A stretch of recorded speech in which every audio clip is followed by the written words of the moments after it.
ആരുടെ പൊൻപദ പങ്കജമലരിൽ വേദമുറങ്ങുന്നു. സൂര്യമഹാമണി ആരുടെ കണ്ഠമണഞ്ഞു തിളങ്ങുന്നു.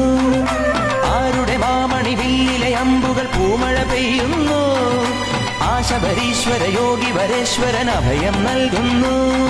ഇതാണ് ഞങ്ങളുടെ ഹരിവരാസനത്തിലെ മെയിൻ അഭിനേത്രി അല്ലേ? എല്ലാവരും സിനിമയില് തിയേറ്ററിൽ പോയിട്ട് കാണണേ.